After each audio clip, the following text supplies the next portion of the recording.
नमस्कार, स्वागत है आप सभी का। एडेड जूनियर शिक्षक भर्ती को लेकर के बात करेंगे। यहाँ पर विनीत भदौरिया जी के द्वारा उनके परिचित किसी विधायक के माध्यम से आप सभी ने सुना भी होगा, नितिन दुबे जी वाला वीडियो, कि बता रहे थे कि वहाँ पर 35:1 के अनुपात में सीटों की संख्या बढ़वाने के लिए फिर से वहाँ पर लेटर जो है प्रेषित करवाया गया है अपर मुख्य सचिव बेसिक के लिए और साथ ही साथ विभाग के सभी अधिकारियों के लिए।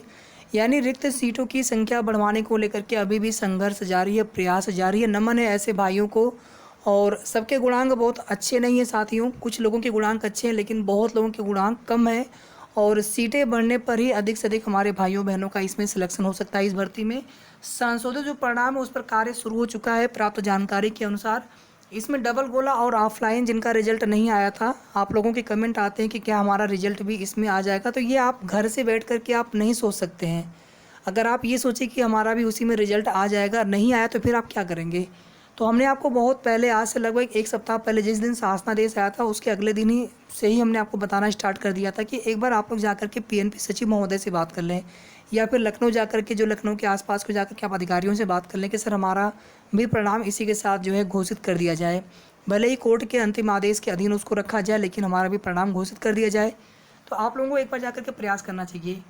बाकी संशोधित परिणाम में बिल्कुल कन्फर्म है, क्लियर है। नंबर जिनके बढ़ गए थे ओएमआर स्कैनिंग में गड़बड़ी की वजह से उनके नंबर घटेंगे, मतलब जितना आपका एक्चुअल नंबर है उतने ही आपको नंबर प्राप्त होंगे, उससे नंबर कम आपके नहीं होंगे। और जिनका नंबर एक्चुअल जितने नंबर उनके होने चाहिए थे रिवाइज्ड आंसर की से जितने नंबर कम हो गए थे उतने नंबर उनके बढ़ जाएंगे। और संशोधित जो परिणाम है साथियों 25 जून के बाद कभी भी घोषित हो जाएगा। आज 17 हो गया, कुल मिलाकर के एक सप्ताह का वेट हमें और करना है। जैसे हम लोगों ने यहाँ पर 6-7 महीने वेट किया, वैसे ही 1 महीने और वेट करेंगे। और साथ ही साथ सीटें अगर यहाँ पे बढ़ती हैं, चूँकि इसके लिए फिर से जो है प्रस्ताव जाएगा और फिर से जो है वो जो डेटा है रिक्त पदों का वो भेजेंगे वहाँ से। तो इस प्रक्रिया में थोड़ा सा समय लग सकता है, 15-20 दिन। अगर ये प्रक्रिया शुरू हो जाती है तो 15-20 दिन का समय भले ही लग जाए साथियों, लेकिन अगर यहाँ पर सीटें अगर बढ़ जाती हैं 35:1 के अनुपात में, हमें नहीं लग रहा है कि इसकी वजह से सीटें घटेंगी। अगर आप में से किसी को भी ऐसा लग रहा हो कि 35:1 के अनुपात में भर्ती होने से सीटें घटेंगी, तो उसके पीछे का आप रीज़न बताइए। हमें नहीं लग रहा ऐसा कुछ भी होने के यहाँ पर कोई भी दूर दूर तक आसार हैं।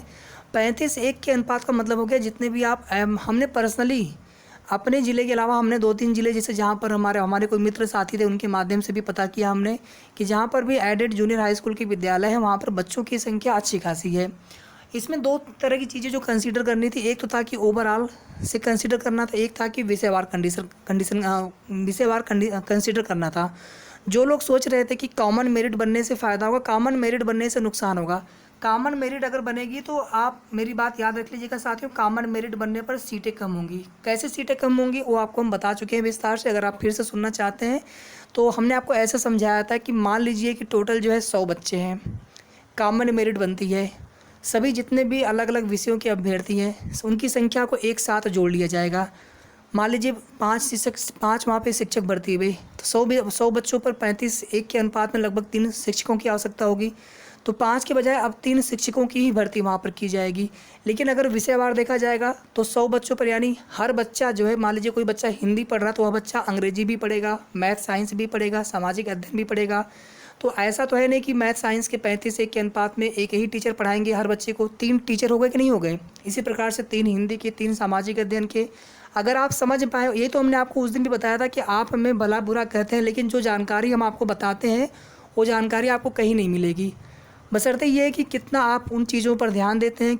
जैसे आप इस एडेड जूनियर शिक्षक भर्ती को अधिक से अधिक पदों पर पूरी कराने के लिए प्रयासरत हैं, वैसे ही हम भी प्रयासरत हैं साथियों।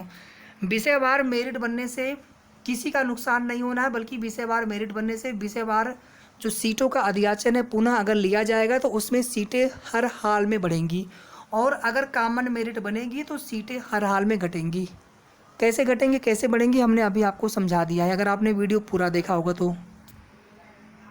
बस हम सभी को यहाँ पर कोशिश अपने स्तर से करते रहना है साथियों। अगर हमारे आसपास कोई भी जनप्रतिनिधि हो, मंत्री जी हो, विधायक हो सरकार के, तो हमें उन्हें ज्ञापन देते रहना है, या फिर जो भी हम प्रयास कर सकते हैं, हमारे अगर कोई कांटेक्ट में हो, कोई संपर्क में हो, कोई पहुंच में हो, तो हमें कुछ ना कुछ कोशिश सभी को करते रहना है।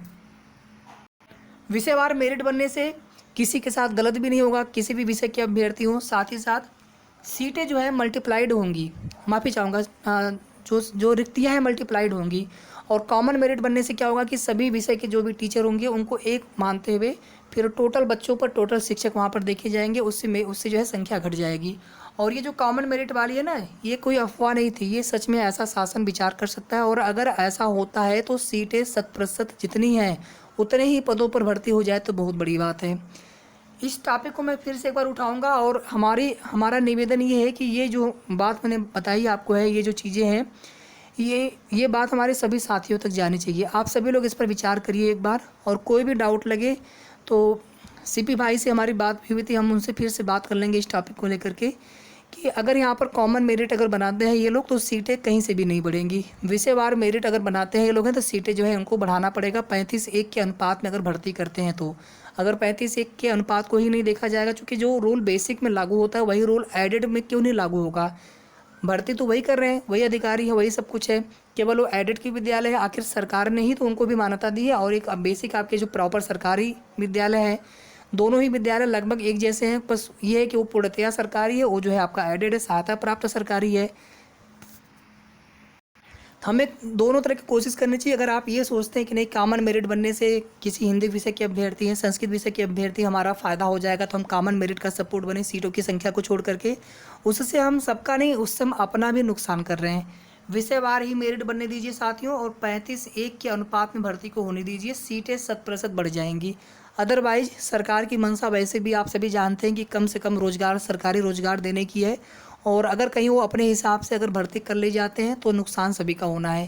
हो सकता है कि कॉमन मेरिट ही बनाए, सीटें भी हो सकता है जितने अधियाचन के पहले बताए गए थे, क्या पता उतने ही पदों पर भर्ती करके ये लोग मामला भर्ती को कंप्लीट भी कर दें।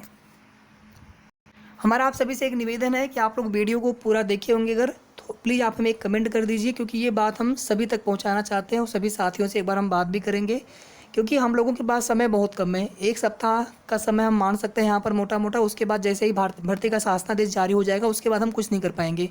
भर्ती का शासनादेश आने से पहले पहले और संशोधित परिणाम घोषित होने तक हमें हर संभव प्रयास करवाना है कि एक बार फिर से जो है रिक्त पदों का अधियाचन 35:1 के अनुपात में लिया जाए।